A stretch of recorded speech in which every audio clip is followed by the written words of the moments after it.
we need to start making more conscious material choices. Set up an initiative called Make Fashion Circular. It's a tsunami of change.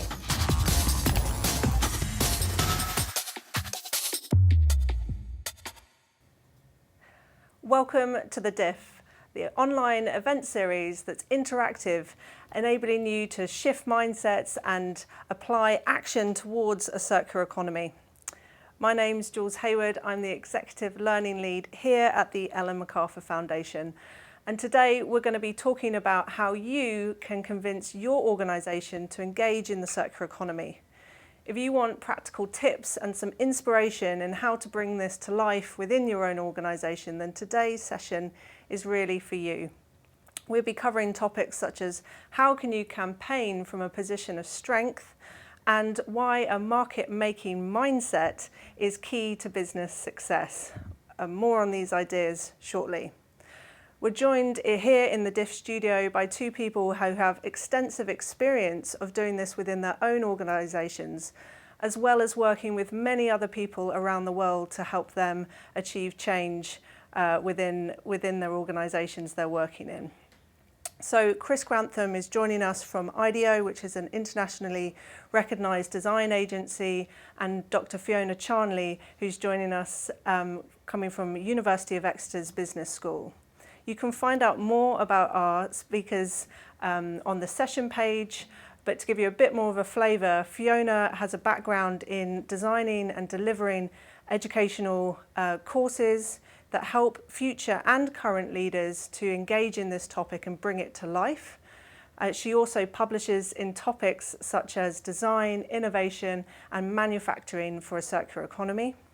Chris Grantham is the Circular Economy Executive Director at IDEO, and he has experience of embedding circular economy within IDEO as a leading design agency, but also working with businesses around the world on systems change and identifying breakthrough innovations. So welcome to you both, and thanks for joining us here in the DIF studio.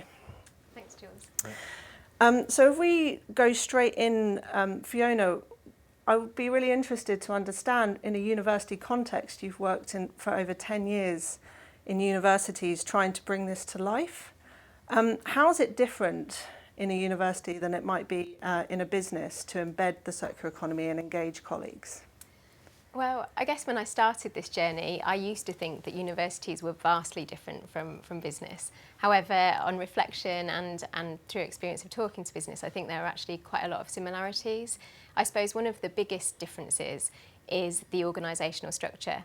Traditionally, universities are structured in very discipline-specific silos, and therefore when you're trying to get a cross-disciplinary, pan-university kind of system-level project off the ground, such as the development of a new master's course, for example, it's really difficult to break down those barriers between silos.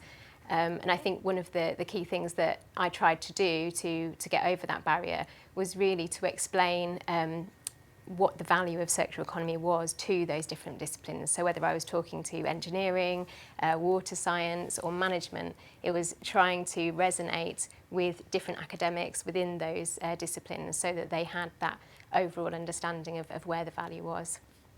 And can you give us some examples, like how do you articulate the value in an academic context? So I think really you have to speak to the individual. Academics are driven by many different things, whether it's publishing, research, or whether it's teaching. And so I think it's, for example, demonstrating the need for new skills and capabilities for our future leaders to enable the transition towards a circular economy is key. There's endless opportunities for research in this space. So it's really trying to understand the person and where their interests lie to bring out kind of the stories of why they should engage with circular economy. Yeah, thanks. That makes lots of sense. And I guess it does really relate to your experience in a business context as well. Yeah. I mean, it's you have the buy-in to the idea of the circular economy. Almost always. I mean, people tend to not say, no, I don't want to, create a world in which we'll actually survive, beyond the end of this century. But so very rarely do people say, oh, no, it's not a good idea. But very rarely is it the case that the business solution to that, the business solution to acting in that space and trying to drive circular economy innovation, for example, that's so far from obvious. It's crazy. So you've got this buy-in, but then unless you can quickly show how there is going to be business value in exploring even, is there a future for us in this space? Then it's kind of pointless. So you've got this initial enthusiasm, then this kind of the reality often sort of hits. Well, how on earth do we do this when we're a business at the end of the day? The people that pay us and pay our salaries, our clients, they're struggling to embrace this. So we may well have to reinvent the way ourselves as a professional service firm or creative services firm operate in this market when there isn't really a market yet. And how do we help these client organisations not only start to see some value in it, but actually just potentially go beyond the incremental, because we're all desperate to see this idea of the circular economy, accelerate towards it. I mean, we have to accelerate towards it. So there are all these huge tensions, but it all starts in a good place. People go, that's a really good idea. Mm-hmm. Yeah. And then where do you go from there? Because you just outlined quite a few different points in terms of some of the struggles that organisations go through. And I think even within IDEO itself, which is gone from circular economy not being integrated at all into the sort of way that you're operating as a consultancy, to now being a sort of major theme that you're driving right across the organisation. So you talked a bit there about actually creating markets. If there isn't a basis of analysis and data to prove the economic rationale specifically for your industry, because there is some data around that for some industries, but if it's literally starting from a point of there isn't a clear market for this and you're trying to create a market, what's the process in doing that? Yeah, it's definitely a case of sort of you have to get good at building the plane as you're going down the runway, basically. So you've really got to start to build these positive feedback loops and experiences for yourself and for your team and for your organisation trying this stuff, and it's definitely something that has to be you have to start to develop a thick skin. So basically, you've got your idea of what you want to do. Your organisation's committed to having impact in this space. But then, as we said, like a big question of how. So how do you building that path is kind of definitely about trying things, putting things out into the market to get that feedback, and building roadway. And building roadway is about, I think, a few things. It's about you have to have some level of permission to experiment. So there has to be an implicit understanding that you're going to try some things and they're not going to work out. And I think without that, it's really, really hard. But generally, people aren't given a carte blanche. So there's some level of permission that you have to experiment. But equally, you have to get really good at showing some early promise. So you really, really have to understand.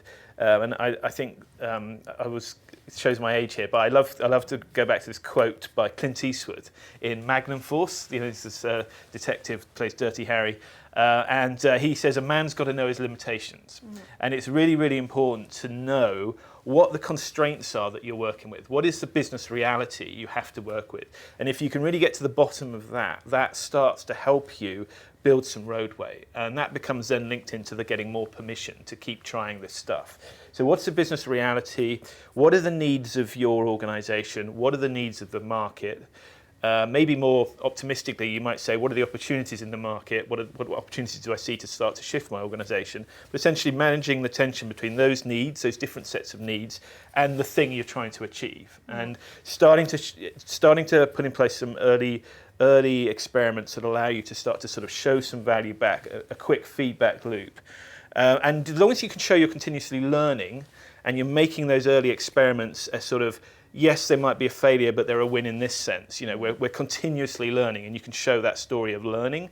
That's sort of fundamentally important to building the roadway, which is allowing you to get better at understanding all the time how you can have impact. So as you're building more roadway, you should be the kind of the level of return and success you're getting kind of should be going up if you're learning. Yeah. And I think that analogy you made with sort of building the plane as it's going down the runway, like building as you go, that requires a culture of being not risk averse. You have to be kind of accepting of that risk as you go through that process.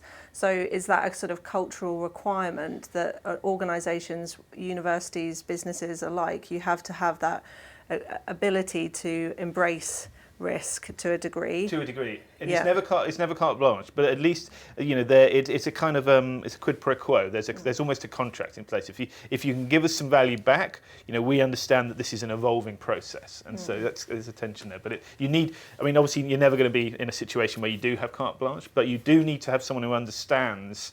Which we had luckily in our CEO Tim Brown, someone who said, I'm saying yes, this is where we want to go as an organisation. You down here, Chris Grantham, you've got to figure out how we can do this, but at least you'll have this sort of tacit permission to try as long as you can start to give some value back. So it's that tension. Yeah. I'd like to get into both of your experiences in that senior level engagement, and then what it feels like and the realities of engaging peers and colleagues, which, as you touched on, Fiona, quite often requires a sort of a personal approach at every conversation. And so you need to have a degree of diversity of understanding of the topic and the benefits in order to adapt your argument to each of those different conversations. But before we go into that, I'd like to just pick up on that point about risk, and so what are the ways of getting around that? You talked about sort of early failure, learning from failure, and operating, I guess, at a smaller scale. So you might set an ambition with like you have at IDEO at the sort of CEO level with Tim Brown.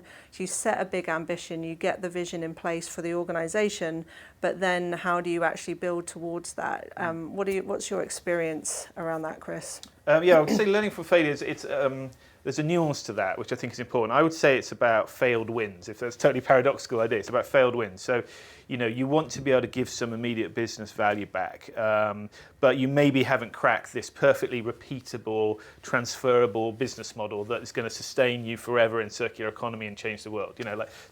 But you maybe have found a way. You've maybe paying your salary somehow by kind of getting some work that is kind of broadly in the right area, but is allowing you to learn a lot about the market, and that's kind of how we've done it so far. And we're nowhere near the end of the journey, but I maybe am at an inflection point. Actually, if you think about, some people often describe the design process as a sort of like a diamond-shaped thing. So you converge, diverge. So what you have to do is find where you have got an opportunity where you're starting to see some real success. And it doesn't matter how small an example it is, as long as it's perhaps demonstrating, some of the kind of the principles that you think are really, really matter, and is demonstrating some real potential for change in the marketplace. Then you want to really focus on those things. So you want to get to a point of you've been in this big emergent space where you're trying lots of things, and then you need to sort of radically shift to being super, super focused where you see a bright spot, where you see something that you can then start to really throw your resources behind. And it doesn't matter how small a kind of model of success you're proving out, it really doesn't matter, as long as you can start to show that you've got you've started to create a process that you could apply to other things. So you've got a small instance of success, but then if you can get that small instance of success, and by the way, it'll feel unnaturally focused compared to where you were in this emergent, let's try all these things. It'll feel unnaturally focused, but if you can get that win and show you've got a process, you've actually worked out a way that you got to that win, then you can campaign from a position of strength, and that's when you start to then diverge out again, because then you can say, okay, well, we started to prove this, where else can we go? And you're then in a position of strength, and actually you'll find that one thing you were trying to do is a huge universe of stuff anyway. So yeah. And if I can just sort of build on that, I think that's really similar to my experience in trying to win over people's mindsets, in that it might be a couple of pioneers that you identify that are making some quick wins, some quick progress, and if they're willing, it's using them to demonstrate to others, what the value is, how they can actually do it, how they can start moving down that path. Yes, exactly. I'd like to make this a bit more tangible for people. So Fiona, can you give an example at Exeter that demonstrates that? So what's the position of strength that's allowed Exeter to now be a sort of academic leading institution in the circular economy? Sure. So one of our big ambitions is to develop educational programmes for current and future leaders in the circular economy. and we've had some real success with the masterclass that we've developed. We are now into our 5th cohort with over 350 people, executives, professionals that have been through that course. And actually that really helps us when we're developing new programs that don't necessarily have a traditional market, where the outcome is perhaps a bit unclear. Actually using the masterclass to demonstrate that there's obviously an appetite for people, people are really enjoying being on it, they're getting a lot of value out of it, so we can start to use that as like you said earlier, campaigning from a position of strength, something that we're succeeding in, to then demonstrate how we can develop new programs. Yeah, and Chris, how about from your side? What's an example that you've been working on? Yeah, so we've been looking for a long time. We have this collab platform where we bring together a number of organisations across the value chain. In this case, in fashion is where we started. So that actually was a little convergence point. We said, let's just look at fashion, see what we can do there. And started to look at a whole range of different circular business models with a range of actors, a range of players in the industry value chain.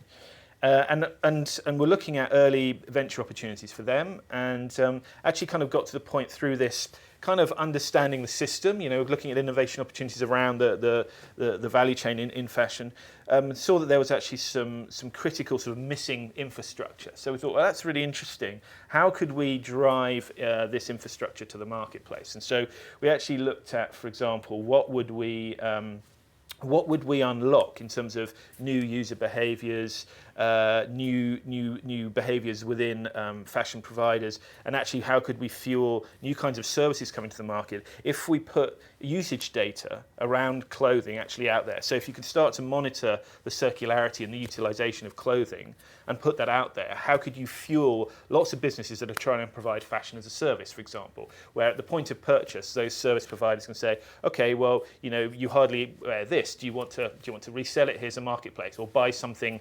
that's already been worn, pre-loved, or do you want to rent something? So if you have that data, you can make you can fuel circularity essentially, because it becomes much more easy and valuable for the user to kind of monetize and get more out of their clothing and their wardrobe.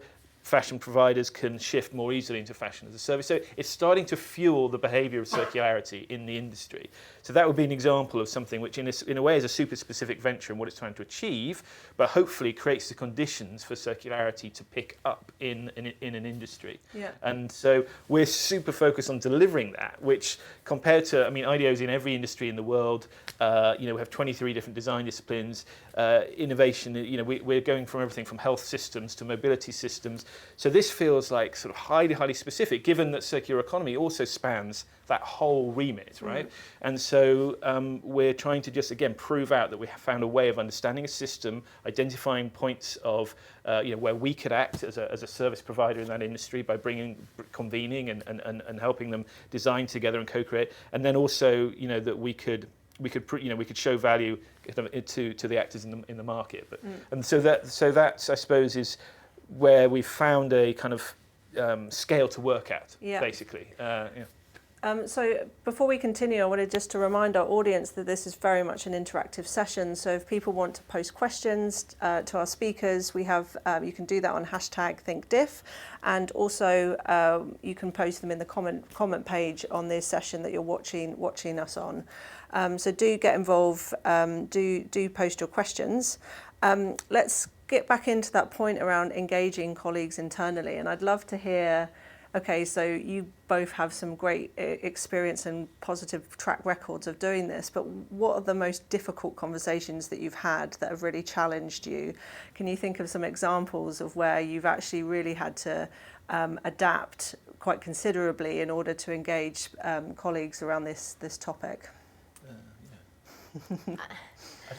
I think I've been on the receiving end. I think the toughest thing has actually been getting some feedback. Especially when you're just trying to kind of do something really worthwhile, and people, often I think people don't thank you when you're trying to change a system before you've kind of got to the answer, or an answer, not the answer, an answer, because the disruption it causes. So at IDEO, we have a system set up to serve the linear economy. That's the business that keeps us in business. The linear economy still. So we're pushing against trying to work with, changing a system internally and externally, and no one thanks you for that. No one really thanks you for that, because it causes a lot of hassle. And so no one really thanks you. So you've got to be pretty resilient, I think. You're personally quite resilient, and you've got to kind of believe in what you're doing. But yeah, just getting that feedback that you're not focused enough. What you're trying to do all these things, and I say, well, the circular economy is about all these things. You're not focused enough. What is it? How are you going to go deep and prove something out? And rather than just kind of doing a bit of everything with mixed degrees of success. So that's hard to kind of see that, and also just kind of be kind of ego-free about it. I think Tim Brown said to me once, stop waiting for IDEO to work out the scale in which he wants to do circular economy at. You've got to see you've got to find a scale at which you can act at. So it's not going to sort of the system isn't going to work itself out for you. You're not at the centre of it. You're basically a small part in it, on the outside of it quite often. So you've got to find that scale that you can act at, rather than expecting that just to kind of be given to you. I'm sure people can really associate with that sense of needing to be super resilient, and not necessarily always needing that positive feedback, which as human beings we desire, just to get that sense of, are we going down the right track with this?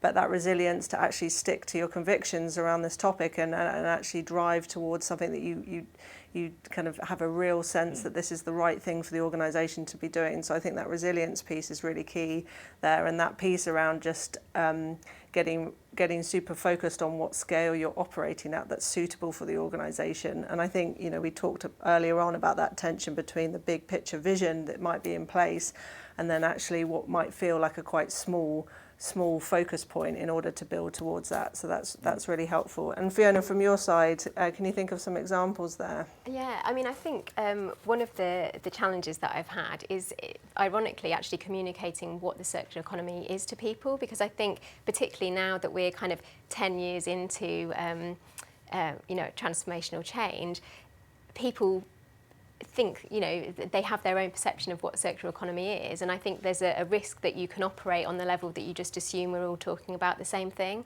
And actually I realised kind of probably halfway through trying to develop a master's course that some people were talking about actually something quite different, and so I had to actually run a workshop on circular 1.0 to say these are the key principles of circular economy. This is kind of the common mindset that I'm hoping that we can all adopt. And actually that took a bit of courage, I think, because particularly when you're working with professors who have been developing their expertise in their subject area for a long time, to actually bring them back and say, well, what is it that we're looking at? Where do we start from? Developing some of the foundations is really important. Yeah, and I think we, at the Ellen MacArthur Foundation, we've provided resources for people to be able to do that. So if you go onto our homepage, we have What is the Circular Economy, which breaks down the principles and tries to give people the sort of the narrative that they can share in those contexts. And I think it's a consistent thing that we hear from people is like, how do I actually present this? What's the story that I need to be able to tell? And for different formats as well, because you'll have an opportunity to set up a workshop or to present to colleagues, but then you'll also get that sort of elevator opportunity with the CEO, where you'll need to actually just be super concise and super drawing, synthesizing all the information you have in your mind and drawing out relevant examples to really use those little quite on unexpected opportunities to engage colleagues. So I think that's also something I've heard the journeys that we've had working together. We've known each other for a while now. You have to be able to adapt to those various different opportunities. Okay, so we've got a few other topics that are coming up with the audience, and we talked around experiment. One of the points is around experimentation and how do you actually create a culture of being able to experiment? Maybe Fiona, we can start with you, because universities maybe culturally, I'm assuming, don't necessarily or always have that in place. So how do you go about kind of campaigning for that more experimental mindset? I think it comes back to the point we were making earlier about scale and not trying to strive for something too ambitious too soon, so experimenting on a small scale. And an example of this that we did when we were developing a master's course was we started to experiment just on the individual class scale or even a module scale, so to test out some new ideas within a small seminar, for example, and to reflect on that and get feedback from that and then share that with others. To enable that experimentation and for people to see how it was working before we then started scaling it up to bigger programs. Mm-hmm. Yeah, that makes a lot of sense. And Chris, you mentioned previously, whilst we were chatting, the sort of distinction between excellence and value, and when you might want to build value towards excellence, but not always going into that bucket of everything has to be excellent. Yes, yeah. I mean, in crude terms, often that comes down to being able to make money from an initiative in the short term, and whilst potentially creating the conditions for things to change. So my example of the fashion venture was that essentially you have organisations who can benefit from data from clothing usage today, which they're desperate to have. They don't have that kind of insight on the marketplace. It helps them with all sorts of aspects of their business and marketing, but equally it's providing incentives for, as I said, fashion as a service to be much more kind of robust as a business model, because you can really kind of target that much more effectively, and it starts to create value for users to change their behaviour, etc., etc. So it's kind of like a Trojan horse. It's a bit like, I suppose, how viruses are successful. It comes in one guise, and for certain people that's what they choose to see.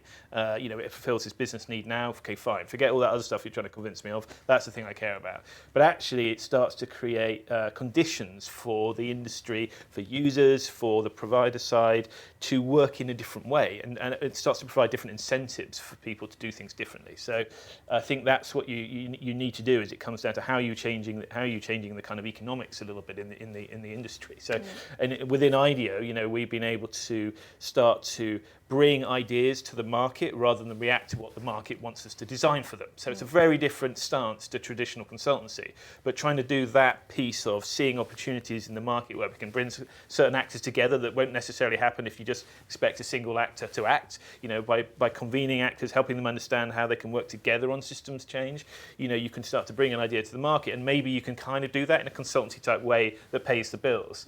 But that's been a big shift, is that change of stance from just reactive consultancy around circular economy, because then we're just at the we're just sort of, if you like, victim to the pace that industry chooses to change at. When actually, if we're trying to drive acceleration, it might be actually about taking an idea forward and finding that we think that has business value, and finding people that are prepared to invest in that because they see the value, and then moving forward with that maybe in a way that can make the kind of money your business is used to making. So you're kind of juggling all these things all the time. But yeah, that makes sense. And I think both of you are talking about a combination of sharing knowledge and insights with people, but then also working on what tends to be a more difficult and longer term sort of challenge is actually mindsets, and the mindsets people are bringing to this. So let's pause for a minute and hear a little bit more about mindsets and ways of thinking about things. A colleague and inspirational speaker about the circular economy, Ken Webster, has just got some words to say about systems thinking. De Rosny is an early systems thinker, and De Rosny wanted to characterize an existing economy and the problems with it. And the main problem he identified was there was no context. This economy was running as a sort of machine sitting on top of stocks and flows of resources and energy. It only touched it where it had to. But what I mean by that is that it wasn't factored in. There was no costing of the resource in a true sense. There was no costing of the waste in a true sense. It was artificially priced. Everything had price, but they didn't really understand the value, is what he was saying. So you needed to contextualize the economy and look at resources and material flows. Let's pause for a moment and think. Joel de Rosny came up with the macroscope, which is the idea of dropping detail. We have a microscope to look at the detail. We have a telescope to look at distance.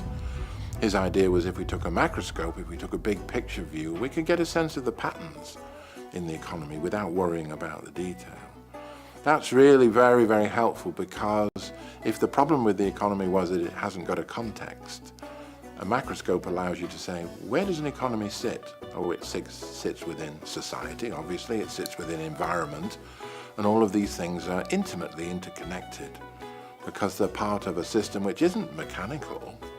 It's actually dynamic, interdependent. It reflects what we now understand about how the real world works. And the real world works through the notion of complex adaptive systems, which just means a very dynamic system where you can't predict the outcome, but you have lots of patterns that show up. And you can use the patterns to tell you what you might like to do. But it doesn't offer you an answer in the way having an economy as a machine with levers would give you an answer. So I think there are some links there with what's come out with Ken's stuff, and people can find out more from that video. It's a snapshot from a longer piece looking at the YouTube channel, the ThinkDiff YouTube channel, where also our audiences can find out much more about the circular economy and other sessions.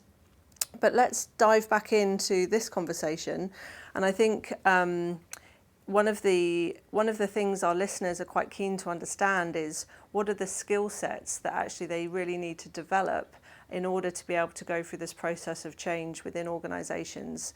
So if you can give some examples of what you think you've had to develop as individuals, what has helped you and what has maybe hindered you in your own journey in this space. Yeah. I think one of the key things for me is communication, being able to articulate the narrative around circular economy, getting people to buy into it and understand the value for them, but also identifying that you need to communicate that story differently depending on your audience and depending on the level that a person is that you're talking to. So, for example, we've been really lucky at Exeter in that we've got very senior buy-in from the Dean of the Business School, David Allen, which is fantastic, and I think that's really important, but you also need to bring along others, peers and colleagues on that journey. So I think skills such as persuasion, being able to communicate the narrative effectively, patience as well. It's not all going to happen immediately. You need to bring, as I said, people along on the journey that will take quite a long time probably. And what do you do when people aren't receptive? I think it's a matter of communicating the story perhaps in different ways, through different media, but also relying on the huge body of knowledge that there is out there from business, from yourselves, with your resources that you mentioned. It's not just coming from me, it's explaining that, you know, there's plenty of other organisations that are putting the circular economy at the heart of their strategy, at the heart of innovation. And so as a university, if we're not doing this, then we're going to get left behind. Mm-hmm. Yeah, that makes sense. And Chris, how about from your side? Yeah, I was just thinking actually kind of how I got in. Part of the reason I kind of got into circular economy was actually I'd been doing the kind of job I'd been doing for a number of years, and I kind of just thought to myself, it wasn't like a midlife crisis, but it was, if I just keep doing what I'm doing, I'm kind of taking like no risks around anything. I'm just like becoming a sausage machine. So I wanted to, I suppose, do something where I was kind of pushing, like, you know, my own, you know, sense of risk taking a little bit more. I mean, nothing crazy, but it was like compared to just you know, the same old. And so that was definitely that. You find you attract people like that actually when you start working in it. And then I think you have to get really good at embracing ambiguity, because compared to the sausage machine job you did before, what you didn't realise when you're doing the sausage machine is kind of how satisfying it is to actually be able to complete tasks and get something done and finished and kind of. So you have to kind of really embrace not having the magic formula to success for quite a long time, and maybe even never having it with something that's still in the grand sense so emergent in the world, right? So I think that's kind of, it's a very different type of satisfaction, and you don't get that closure perhaps you would otherwise have got before maybe. And so I think that's an interesting thing. And just that kind of, as I said, I mentioned it before, like no one's going to thank you when you're disrupting a lot of stuff. And so, you know, people can quite easily also sort of mischaracterize what you're doing and say that's their just sort of personal mission, they're looking for a platform, all these kind of things organizations like to do around change to kind of push it back out again. And so I think you have to be very wary of how people are labeling what you're doing as well, and really stand up to that. You have to kind of speak truth to that, because that can derail things as well. So there's a few, like the psychology of it all is fascinating. Yeah. But I think our CEO Sandy, our new CEO Sandy, she has this point around timing, which is very interesting, and it goes a little bit back to that scale point, which is you've got to kind of, there is a time for a sort of emergence and exploration, but then there's a time where you have to kind of start to show that you have an ability to kind of get serious and focused about it, and you have to kind of be able to judge when to go super micro again from the big emergent space. And that's partly about getting the kind of the depth of learning around a model, but it's partly about it's also a kind of timing point. It's like, where's the organizational sort of appetite around what you're doing, and when do you have to start to sort of shift gears? So I think timing, because it's very easy to create your own world around circular economy, because it's quite different to what everyone else is doing, and before you know it, you've not popped up and shared enough about what you're doing as well. I think that's the other thing. You can just sort of go off into your little ivory tower, and like you're working on changing the world kind of thing, and that's not healthy either. And that will come and trip you up as well. So it's kind of keep talking, be vulnerable, but also like you have to be a few sort of things at once. Stand up for yourself. That all makes sense, and that reminds me of a quote from Ken Webster, who we've just heard from, who talked about finding teachable moments. He's an educator who's worked in education most of his career, and I think that applies to exactly what you're both saying, is that you have to be able to be sensitive and responsive to when you can actually have those conversations, when there is an opportunity to help somebody understand where you're coming from, and sometimes being proactive to set those contexts up so that you're creating the workshop, or you're setting up the meeting, or you're using that corridor conversation to its best effect, so that you can actually really find those opportunities where people are going to be receptive and really hear the articulation of what the potential is and why it might add value. And just to end on a slightly sort of like, I don't know, it's not spiritual with a small s, is one of the things here, this is like sort of a super meta point, but one of the things that's gone wrong is that business has created it's managed to operate somehow separately from the natural system. That's one of the problems. It hasn't designed itself to work, in a complementary way with it particularly. Obviously, we're trying to deal with that. But don't as an individual get sucked into that. A lot of my sort of source of inspiration personally, wanting to do this work, is to sort of go into pristine natural environments and think, well, if I ever want to keep doing this, this is what we have to kind of work on, and it's being, understanding how innately linked we are to it and what it gives us in so many ways. So have a source of inspiration that can connect you back to why you do this thing, and go out and keep that topped up, because it kind of is then inspiring to think about, okay, well, how do I get that whole world of work to sort of understand its connection to all this stuff, and it's kind of and that builds to that resilience point, so that can help you get through those times when it is feeling really tricky, you are coming up against a lot of barriers. And I think a lot of what I hear and see from your work, Chris, is linking purpose to design, and that design without sort of a sense of purpose is actually quite disconnected in today's society. And I think that also as professionals working in whatever sector you're in, it's like reigniting that own personal sense of meaning and purpose in the work we're doing. Because I think the corollary to that is that a lot of the work, to get to that end, we're having to be down in the detail of I'm creating, trying to create new platforms around data. Well, that in many ways, you're not sitting out there in a field doing it. You're in a sort of lab, or you're kind of you're in a sort of make a space or whatever it is. But it's actually we've got to break a few eggs to make this omelette we're trying to do. So you're kind of stuck in this means to an end place, which is all fine. But actually, it's nice now and again to remind yourself of what it's all in service of. And I suppose that's the point. Is it doesn't feel like you're trying to create a more resilient living system when you're doing the work, because it's all a means to that end, right? And actually, I think as the change maker, or the person in your institution that's driving the change, almost I feel that's kind of your responsibility to connect people with the overarching systems, and we talk about systems thinking a lot, but I think it's easy, as you said, for people to burrow away in their own particular discipline or on their own particular project, and I think in order to achieve change at the system level, you really need someone or a group of people that are really able to see that big picture, take a step back and understand how different ideas, different people, different projects are linking to each other, to encourage them and to motivate them, but also to keep them connected to that big vision and the system.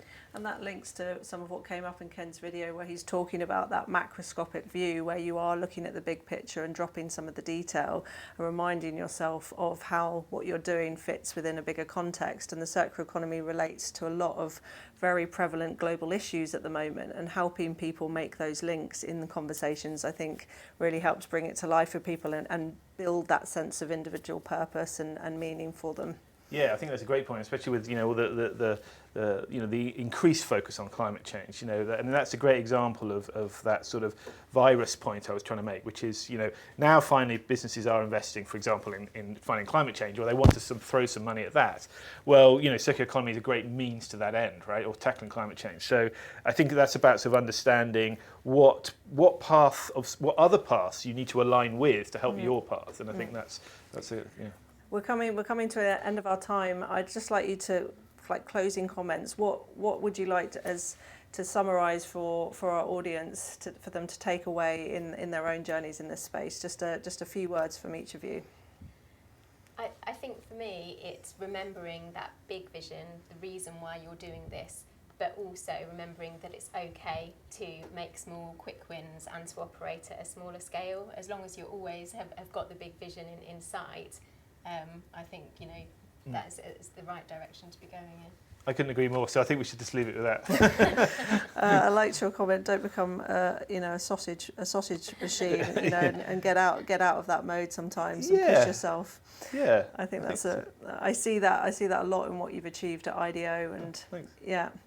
And I think, just to summarise as well, we've talked about this thing of getting the scale right for the organisation, articulating the big vision to get people excited and intrigued, but fundamentally working at a point where you can then build on that position of strength. I think that market-making mindset is key, that there might not be an established market in this space, but actually that in and of itself is a great opportunity. And being able to build that culture within the organisation to take the necessary leaps of faith into new spaces and work it out as you go through in that iterative way. We've talked about the personal capabilities, which I think is we've crammed a lot into this conversation, and people who can obviously watch back and watch more sessions. We've got over 6 sessions coming.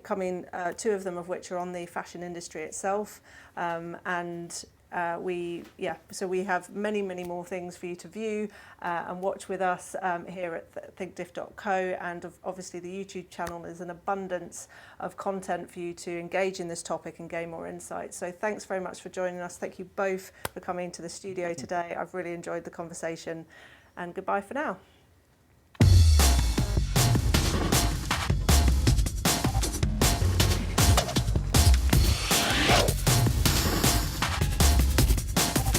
We need to start making more conscious material choices. Set up an initiative called Make Fashion Circular.